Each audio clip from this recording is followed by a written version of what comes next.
YouTube. Good morning. I'm a little late to the party when it comes to this new piece of information when it comes to Resident Evil 4, but I think it's still worth the mention to tell you guys that we might get a possibility of a Resident Evil 4 Remake Gold Edition. Now, why exactly do I say this? Why exactly do I think we're getting a Gold Edition? Well, Metacritic accidentally leaked some information, well, quote-unquote leaked some information about Resident Evil 4 Gold Edition. So this Resident Evil 4 Remake Gold Edition is scheduled to release on February 9th of 2024, which is honestly not even a long wait at all. So what exactly is a Gold Edition for all of you Resident Evil newcomers? So a Gold Edition for Resident Evil's sake is essentially a compilation of DLC items, whether it's for costumes, weapons, story DLC, whatever it may be. It's just a compilation of items come together. Sometimes it brings with only previous items that's been introduced already, or sometimes they introduce something completely new to or for the base game. For example, Resident Evil 5 did have a Gold Edition. It came with Desperate Escape and Lost in Nightmares, along with the DLC costumes. I believe Resident Evil 6 had one, Resident Evil 7 had one,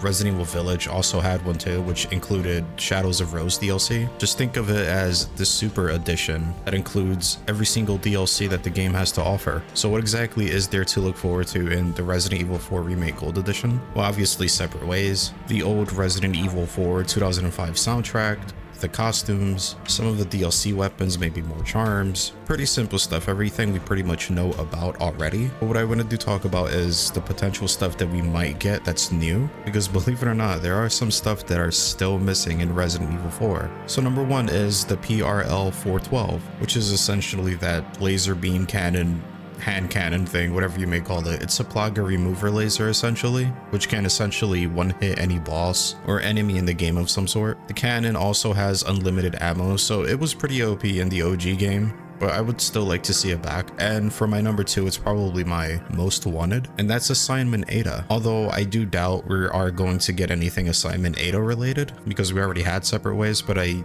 do want the costume, only because this is probably one of my favorite iterations of Ada Wong, just having her that midnight stealthy suit. It just fits her so well. I loved it in the OG game and would like to see a more remake version of it. Let's talk about the things I have been seeing as threads and like things on Twitter or X, whatever you may call it. I've been seeing a lot of people talk about how they want an Operation Javier to be like an included DLC in this. And let me tell you why that's not necessarily a good idea to do. So in the base game, when Operation Javier was mentioned in the base game itself, we had no information about the Veronica virus whatsoever, and that's for my take. I feel like Capcom wanted to do that because they did not want to introduce a brand new virus to the series apart from Las Plagas to avoid any type of confusion. So that type of information is redacted completely, probably for the sole purpose of that. It's not some sort of retcon or something. It's just for the newer fans to not get confused when they read Veronica virus. That's essentially the main virus in Operation Javier. Another reason why it should not be included